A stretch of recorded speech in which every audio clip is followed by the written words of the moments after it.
తెలంగాణ ఆర్థిక పరిస్థితిపై అసెంబ్లీలో కాంగ్రెస్ ప్రభుత్వం శ్వేతపత్రం ప్రవేశపెట్టింది. తెలంగాణ మొత్తం అప్పు 6,71,757 కోట్లకు చేరింది.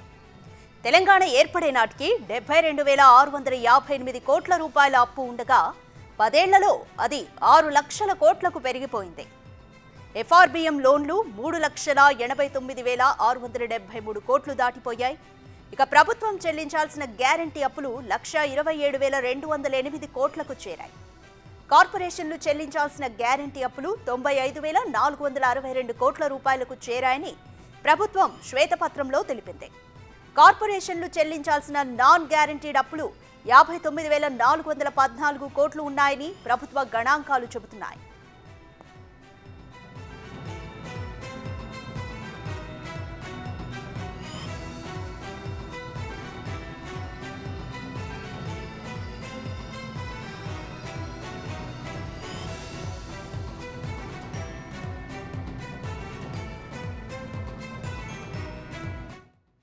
తెలంగాణ ఆర్థిక పరిస్థితిపై కాంగ్రెస్ ప్రభుత్వం రిలీజ్ చేసిన శ్వేతపత్రంపై తన అనాలిసిస్ ని అందించడానికి ప్రొఫెసర్ చిట్టెడి కృష్ణారెడ్డి గారు మనతో పాటు అందుబాటులో ఉన్నారు.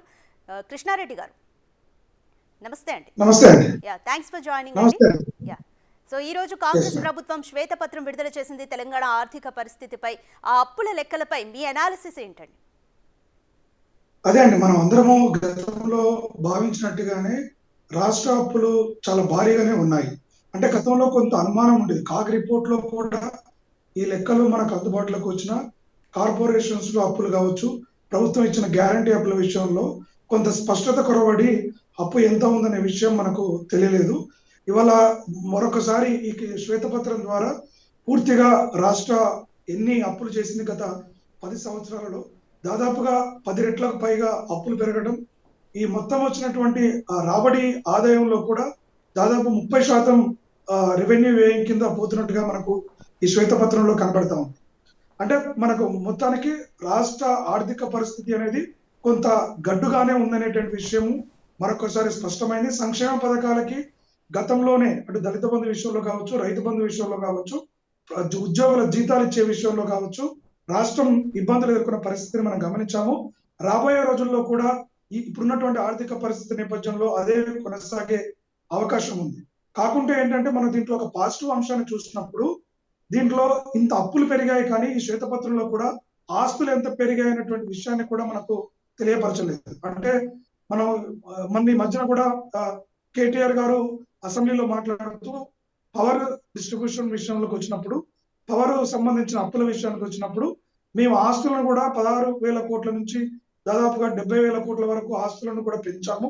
ఆ విషయాన్ని గమనించాలనేటువంటి విషయాన్ని కూడా దృష్టికి తీసుకురావడం జరిగింది. ఇవాళ ప్రభుత్వం కూడా శ్వేతపత్రంలో అప్పులతో పాటు ఆస్తులు కూడా, అంటే ఇప్పుడు ఎన్ని వేల కోట్ల రూపాయలు ఇన్ఫ్రాస్ట్రక్చర్ మీద పెట్టారు. దాదాపు అంటే ఇరిగేషన్ ప్రాజెక్ట్ విషయంలో కావచ్చు, రోడ్లు నిర్మాణ విషయంలో కావచ్చు, ఇలా అనేక రకాల క్యాపిటల్ ఎక్స్పెండిచర్ కూడా జరిగింది. కాబట్టి తెలంగాణ వచ్చే నాటికి ప్రభుత్వం దగ్గర ఉన్న ఆస్తులు ఎన్ని, ఈ రోజు ఆస్తులు ఎన్ని ఉన్నాయనేది కనుక చర్చలోకి వచ్చినట్లయితే మనకు డీటెయిల్డ్ గా, అంటే ఒక రియలిస్టిక్ గా అనాలిసిస్ చేయడానికి అనేది కొంత దోహదపడేది. కానీ ఈ శ్వేతపత్రంలో కూడా ప్రభుత్వము ఏ రంగాల్లో ఎంత ఖర్చు పెట్టింది, ఎంత అప్పులు జరిగాయనేటువంటి విషయాన్ని ప్రధానంగా హైలైట్ చేయడం జరిగింది. అంటే ఆస్తులు ఎట్లున్నప్పటికీ కూడా ఆస్తుల నుంచి కూడా ఏమైనా ఆదాయం వచ్చే అవకాశం ఉందా, ఆస్తులు ఎంత ఉన్నాయి, ఆస్తుల నుంచి ఎంత ఆదాయము ప్రతి సంవత్సరం ఎక్స్పెక్ట్ చేస్తున్నాం అనేది కూడా తెలిసినప్పుడు ఈ యొక్క అప్పులు భారం అవుతున్నాయా, లేకుంటే ఈ అప్పులు చేసిన ద్వారా ఆదాయం గనక ఈ ప్రాజెక్టుల నుంచి చేసిన ఖర్చు నుంచి గనక వచ్చినట్లయితే అది అభివృద్ధిలో పాలు పంచుకోవడం ఉంటుందనే విషయాన్ని మనము చాలా స్పష్టంగా చెప్పే అవకాశం ఉండేది. కానీ ఇంకా రాబోయే రోజుల్లో అసెంబ్లీలో జరిగే చర్చా కార్యక్రమాల్లో బహుశా మనకి రాష్ట్రం చేసిన అప్పులతో పాటు అప్పుల విషయంలో అయితే పూర్తి క్లారిటీ ఉంది. గత 10 సంవత్సరాలలో దేశంలో ఏ రాష్ట్రం చేయలేని అప్పులు ఇవాళ తెలంగాణ రాష్ట్రం చేసిందనే విషయం మనకు ఈ శ్వేతపత్రం ద్వారా కూడా మరొకసారి రుజువైంది. గతంలో చేసినటువంటి అంచనాలు అవన్నీ కూడా ఇవాళ శ్వేతపత్రం ద్వారా వాస్తవాలైనటువంటి చర్చలు అయితే మనకు వచ్చింది. కాకుండా ఏంటంటే ఇప్పుడు కాంగ్రెస్ ప్రభుత్వం కూడా భారీగా హామీలు ఇచ్చినటువంటి నేపథ్యంలో ఈ ఖర్చులన్నింటినీ కూడా ఆదాయం ఏ విధంగా సమకూర్చుకుంటుంది, ఎట్లా దాన్ని ముందుకు తీసుకెళ్లేటటువంటి విషయాన్ని పైన కూడా చర్చ జరగాల్సిన అవసరం ఉంది.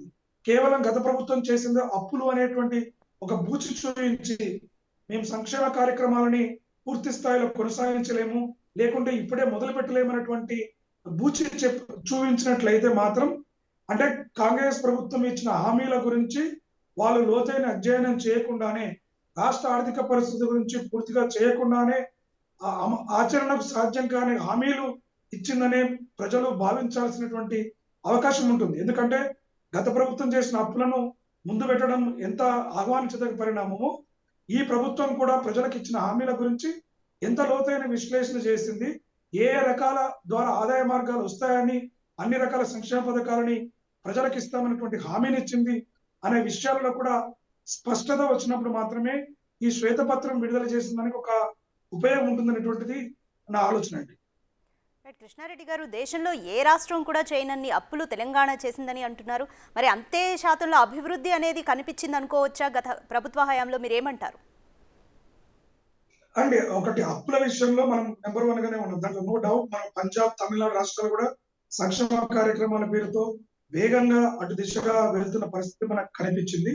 ఇవాళ తెలంగాణ రాష్ట్రంలో కూడా కొంత అభివృద్ధి కనిపిస్తున్నప్పటికీ చేసిన అప్పులకి, ఆ జరిగిన అభివృద్ధికి పూర్తి స్థాయిలో న్యాయం జరగలేదు అనేటువంటి భావన అయితే నాకు కలుగుతా ఉంది. ఎందుకంటే ఇటు విద్యారంగాన్ని పూర్తిగా నిర్లక్ష్యం చేయడం కావచ్చు, గతంలో ఇచ్చినటువంటి దళితులకు 3 ఎకరాల భూమి కావచ్చు, లేదంటే దళిత బంధు విషయంలో కావచ్చు, బీసీ బంధు కావచ్చు, ఇలా అనేక రకాల నిరుద్యోగ వృత్తి కావచ్చు, ఉద్యోగాల కల్పన విషయంలో కావచ్చు, ఇవన్నీ కూడా నీరు గారిపోయి కేవలం చెప్పుకోవడానికి కాళేశ్వరం ప్రాజెక్టు, సచివాలయము, లేదంటే హైదరాబాద్ నగరంలో ఫ్లైఓవర్లు, అలాంటి ఒక 4-5 పెద్ద పెద్ద కార్యక్రమాలను చూపించి ఇగో మేము చేశామని అభివృద్ధి జరిగింది. కానీ ఆశించిన గుణాత్మకమైనటువంటి మార్పు, గతంలో కూడా ముఖ్యమంత్రి గారు అనేది మన అభివృద్ధిలో ఒక గుణాత్మకమైన మార్పు రావాలి, పేదవాళ్ళ జీవన ప్రమాణాలు పెరగాలి అనేటువంటి ఆ దిశగా ఏదైతుందో ఆ దిశగా జరిగినట్టయితే మనకు కనిపించట్లేదు.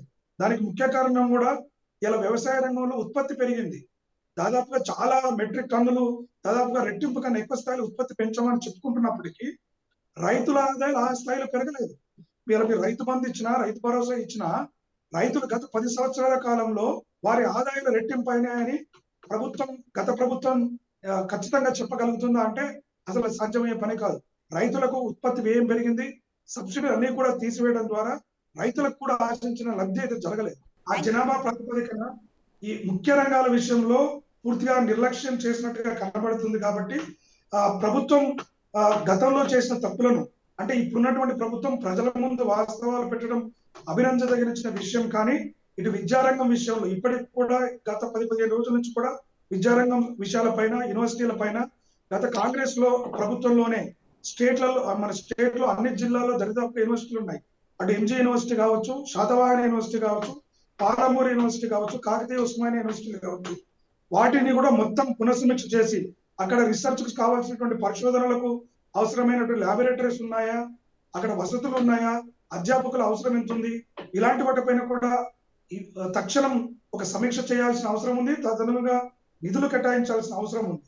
దానితో పాటు నూతన జాతీయ విద్యా విధానం దేశవ్యాప్తంగా అమలవుతున్నటువంటి తీరులో తెలంగాణ వెనకబడి ఉంది కాబట్టి దాన్ని కూడా అమలులోకి తీసుకురావాలి. అంటే ఇవాళ మొత్తానికి ఆర్థిక పరిస్థితి మాత్రం ఆశాజనకంగా లేదు అనేటువంటి విషయం మరొకసారి స్పష్టమైంది. ఇటు విద్యారంగము, అటు వ్యవసాయ రంగం కూడా చెప్పుకోవడానికి గొప్పలు కనబడుతున్నాయి తప్ప నిజంగా మార్పు అనేటువంటిది గత ప్రభుత్వంలో ఆశించిన మేరకు జరగలేదు కాబట్టి ప్రజలు కూడా మార్పును కోరుకున్నారు. కాబట్టి ఈ విషయాలను దృష్టిలో పెట్టుకొని ఈ ప్రభుత్వం ఈ యొక్క వ్యవసాయ రంగం, విద్యారంగం పైన ప్రధానంగా ఫోకస్ పెట్టి తక్షణం దానిపైన కార్యాచరణ కూడా ఎంతైతే చిత్తశుద్ధితో శ్వేతపత్రాన్ని అంత తక్కువ సమయంలో ప్రజల ముందుకు తీసుకొచ్చారో, ముఖ్యమైనటువంటి ప్రాధాన్యత కలిగిన రంగాల విషయంలో కూడా రివ్యూ చేసుకొని ఇవన్నిటిని కూడా ప్రజల ముందుకు తీసుకురావాల్సిన బాధ్యత అయితే ప్రస్తుతమైనటువంటి ప్రభుత్వం మీద ఉంది. అప్పుల విషయంలో కూడా తెలంగాణ చాలా దయనీయమైనటువంటి పరిస్థితిలో ఉంది. ఈ యొక్క పద్ధతిని కొనసాగించకూడదు. ఇప్పుడున్నటువంటి రాష్ట్ర ప్రభుత్వం, గత ప్రభుత్వం సంక్షేమం పేరుతో విచ్చలవిడిగా చేసినటువంటి ఖర్చును తగ్గించుకోవాల్సినటువంటి అవసరం ఉంది.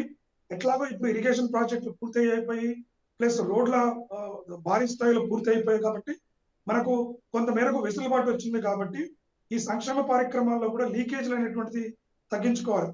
ఉదాహరణకు రైతు బంధు విషయంలో ఎంతో కాలం నుంచి ఒక డిమాండ్ ఉంది. అక్కడ అందరికీ ఇవ్వకుండా చిన్న రైతులు, సన్నకారు రైతులకు ఇవ్వాలనేటువంటిది ఒకటి ఉంది. ఇవాళ మహిళలకు ఇస్తున్నటువంటి ఉచిత బస్సుల విషయంలో కూడా అందరికీ కాకుండా పేద బడుగు బలహీన వర్గాల వారికి అందుబాటులోకి తీసుకొచ్చి ప్రభుత్వ ఉద్యోగులకి అందరికీ ఇవ్వడం వల్ల కూడా కొంత ఆ రవాణా వ్యవస్థ పైన ప్రతికూల ప్రభావం పడుతుంది. కాబట్టి అలాంటి విషయాల్లో దుబారా లేకుండా ప్రతి సంక్షేమ పథకం ఆచితూచి అర్హులైన వారికి అందిస్తూ వారి యొక్క అభివృద్ధికి దోహదపడినప్పుడు మాత్రమే ఈ దుబారా ఖర్చులు తగ్గి ప్రభుత్వం కూడా ఒక క్రమమైన పద్ధతిలో పురోగతి సాధించడానికి అవకాశం ఉంటుంది. కానీ గత ప్రభుత్వం చేసినటువంటి తప్పిదాలను మరొక రూపంలో వేరే రకాల పథకాల రూపంలో కనుక ప్రభుత్వం చేసినట్లయితే రాష్ట్రము మరింత ఆర్థికంగా కుంగుబాటులోకి వెళ్లే పరిస్థితులు కూడా చాలా అవకాశాలు మెండుగా ఉన్నాయి. ఈ ఖర్చులని దారి తప్పిన ఖర్చులను తగ్గించుకోకపోయినట్లయితే తెలంగాణ దేశంలో అప్పులను ఊబిలో పేర్కొన్న మొదటి రాష్ట్రంగా కూడా నిలిచే అవకాశం ఉంటుంది. రాబోయే రోజుల్లో మరింత ధైర్యమైనటువంటి పరిస్థితులు రావచ్చు. ఎందుకంటే మనకు ద్రవ్యోల్బణ విషయంలో కూడా తెలంగాణనే నెంబర్ 1 ఉంది.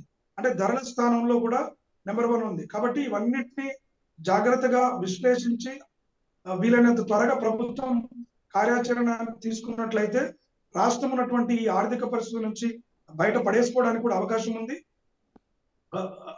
ఉందండి. కృష్ణారెడ్డి గారు, అభివృద్ధి కోసం అప్పులు చేయడం తప్పు కాదని బీఆర్ఎస్ నేతలైతే అంటున్నారు. ఎఫ్ఆర్బిఎంకి లోబడే మేము అప్పులు చేశాము అని కూడా వాళ్ళు ఒక మాట అంటున్నారు. కానీ అసలు బడ్జెట్లో కేటాయింపులు కానీ ఖర్చులు చూస్తే దానికి అసలు సంబంధం లేకుండా ఉంది. అప్పుల కుప్పగా అసలు టోటల్గా ఇప్పుడు తెలంగాణ మారిందని భావించవచ్చా? ప్రస్తుత ప్రభుత్వం ఏ విధంగా దీన్ని అధిగమించవచ్చు అంటారు? అవునండి, ఈ విషయంలో కూడా వాస్తవం. ప్రభుత్వము బడ్జెట్ అంచనాలు ఎక్కువగా చూపించి వాస్తవానికి ఇవాళ ఉన్న శ్వేతపత్రంలో కూడా దాదాపుగా 20% అంతరాయం అంతరం ఉన్నట్టుగా. అంటే వాళ్ళు ఒక 100 రూపాయలు ఇస్తారన్నది కేవలం 70 నుంచి 80 రూపాయలు మాత్రమే ఖర్చు పెట్టినట్టుగా ఓవరాల్ గా కనబడతా ఉంది. సో కాబట్టి వాళ్ళు అలకేట్ చేసిన విధంగా కూడా ఖర్చు చేయలేదు. సంక్షేమం అనే పేరుతో ప్రజలకు వచ్చిన లబ్ధి కన్నా కూడా మధ్య దళారులకి, దళిత బంధు లాంటి విషయంలో నేరుగా వాళ్ళ లబ్ధిదారులకి అకౌంట్ లో వేస్తున్నామని చెప్పినా కూడా స్వయంగా ఆనాడు మాజీ ముఖ్యమంత్రి కేసీఆర్ గారు కూడా స్పష్టంగా చెప్పడం జరిగింది.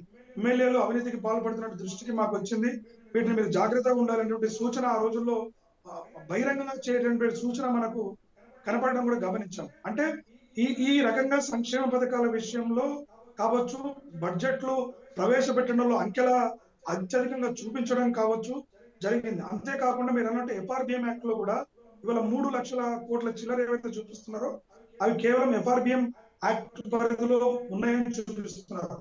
కార్పొరేషన్లు కావచ్చు, ప్రభుత్వ రంగ సంస్థలు మిగతావి చేసిన అప్పులు ఎఫ్ఆర్బిఎం లిమిట్ లోకి రావు. ఎందుకంటే అవి స్వతంత్ర సంస్థలు, అటానమస్ బాడీస్ కాబట్టి వాటి అప్పులను స్వతంత్రంగా చూపిస్తారు. కేవలం ఇవాళ కార్పొరేషన్స్ కూడా ఇవాళ తెలంగాణ వ్యాప్తంగా ద్వితీయ శ్రేణి పట్టణాలలో కూడా మున్సిపాలిటీలుగా గుర్తించడం జరిగింది. కానీ అక్కడ అభివృద్ధి మాత్రం ఎక్కడ వేసిన బొంగలు అక్కడే ఉంది. ప్రజలకు పన్నులు పెరిగాయి తప్ప వసతులు పెరగలేదు. అక్కడ కూడా కార్పొరేషన్లు, మున్సిపాలిటీలు క్రియేట్ చేయడం, కేవలం అధికంగా రుణాలను మున్సిపాలిటీల పేరుతో రుణాలు తీసుకొని అక్కడ కొన్ని కార్యక్రమాలకు నిధులు ఖర్చు చేయడం కోసమే చేసిన కార్యక్రమంగా కనపడింది తప్ప ఆ మున్సిపాలిటీ అయిన తర్వాత సాధించినటువంటి పురోగతి విషయంలో కూడా ఆచరణయోగ్యంగా లేదు. కాబట్టి ఇవన్నీ కూడా గత ప్రభుత్వం చేసినటువంటి తప్పిదాలుగానే మనం కొంతవరకు భావించే అవకాశం ఉంటుంది. అట్లా అని పూర్తిగా అభివృద్ధి జరగలేదు, చాలా నిరాశంగా ఉందనడానికి కూడా లేదు. ఎందుకంటే నేను గతంలో ఇందాక చెప్పినట్టుగా కొన్ని సాగునీటి ప్రాజెక్టులు కట్టడం జరిగింది, రోడ్లు విశాలంగా చేసుకోవడం జరిగింది, ఐటీ పెట్టుబడులను కొంతమేరకు ఆకర్షించడం జరిగింది.